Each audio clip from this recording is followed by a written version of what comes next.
السلام عليكم، اهلا بكم في فيديو جديد. حل مشكله ايقاف حساب ادسنس النهارده في الشرح دون. وازاي انك تستعيد حساب ادسنس الحساب الاعلاني. الحساب الاعلاني كل فتره كده يعني ممكن تلاقيه توقف، فلازم تتابع الكلام ده دايما وتخش على الرسائل اللي بتجيلك على البريد. لو قالك طبعا توقف حسابك، ازاي انك تفعله وازاي انك تشغل الاعلانات تاني على حساب الاعلاني، لان شيء مهم جدا. ولازم يبقى معاك طبعا طريقة دفع بتبقى ضعيفة، اللي هي زي فيزا ايزي بي شغالة حاليا، برضو الفترة اللي فاتت كانتش شغالة حاليا.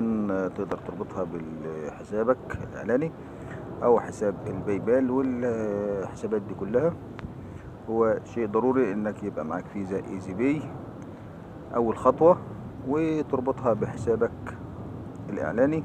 تقدر انك تعمل بها يعني تعمل اعلانات ممولة وتزيد من مشاهداتك ومتابعاتك. بس على فكرة جوجل ما بتحسبش المشاهدات اللي هي في الحملة الإعلانية بس. بتبقى مفيدة ليك انك الفيديو بتاعك ده لو زاد في المشاهدات بتقدر ان الفيديو بتاعك يظهر في المقترحات وخلاص كده الفيديو بتاعك بيبقى رائج. طالما الفيديو طلع رائج يبقى انت كده خلاص عدت مستويات ومستويات قناتك عدت. وتابع معايا ازاي نفعل حساب جوجل، حساب الاعلاني. الخطوة الاولى هتفوت على الحساب الاعلاني بتاعك او هتروح على البريد الالكتروني. هتفتح البريد الالكتروني، بالشكل دوت. تمام. بعد ما تفتح البريد الالكتروني هتلاقي طبعا جاي لك رسائل، رسالة يقول لك تم ايقاف حسابك الاعلاني، وتروح داخل عليها على حساب الاعلاني. تم ايقاف حسابك دي بتلاقي زي كده، بتروح داخل عليه بيظهر لك بالشكل دون.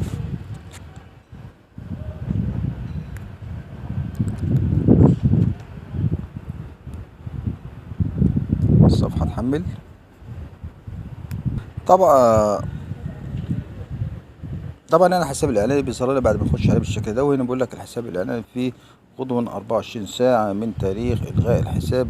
ضع في اعتبارك انك ستظل بحاجة الى دفع اي اموال، اي تكلفة متراكمة في حسابك.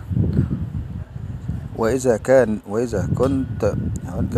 هناك أموالا متبقية لك في حسابك فسنردها إلى طريقة الدفع التي تستخدمها في غضون 4 أسابيع. تمام بالشكل ده. هذا كل اللي احنا عايزينه، ان احنا عايزين بقى نفعل، هندوس على كلمة تفعيل دي، إعادة تفعيل هي حساب مرة أخرى. هروح مودينا بقى على الصفحة اللي هي نقدر ان احنا نستعيد الحساب. كده دخلنا على الصفحة هي بتاعت استعادة الحساب. هروح جاي ساحب على اليسار كده شوية، واروح على كلمة إعادة تفعيل حساب ملغي بالشكل ده، واضغط عليها بالشكل دون. بعد ما اضغط عليها انزل تحت شوية، اروح رايح هنا على اعدادات مفضلة، واضغط عليها بالشكل دون، اعدادات المفضلة. يقول لك هنا اختار الحساب طبعا المغلق. تمام، بروح بضغط عليه اهو، اتاكد ان هو الحساب مغلق. بيدخلني بقى على حساب ادسنس اللي هو الحساب الاعلاني.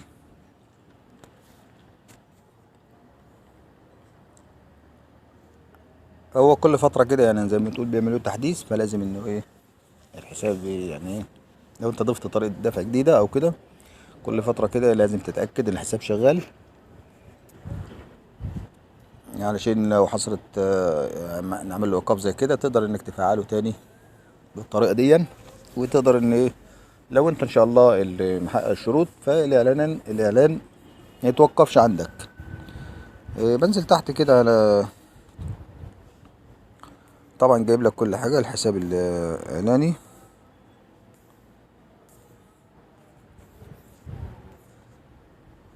بالشكل دون.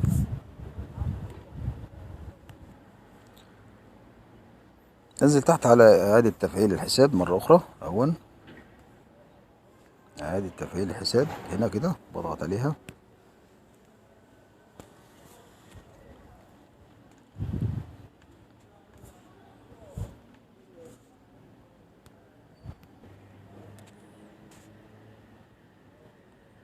وكده بنكون فعلنا الحساب مرة أخرى. تنزل تحت، لو نزلنا تحت هتلاقي هنا مفعل، وخلاص كده فعلنا حساب الإعلاني مرة أخرى بهذه الطريقة. وكده ترجع الإعلانات تشتغل معاك مرة أخرى بدون أي مشكلة. وحسابك الإعلاني طول ما هو شغال الإعلانات هتفضل شغالة، وبالتالي الأرباح بتاعتك هتفضل شغالة بدون أي مشكلة. لا تنسونوش في اللايك لو عجبك الفيديو.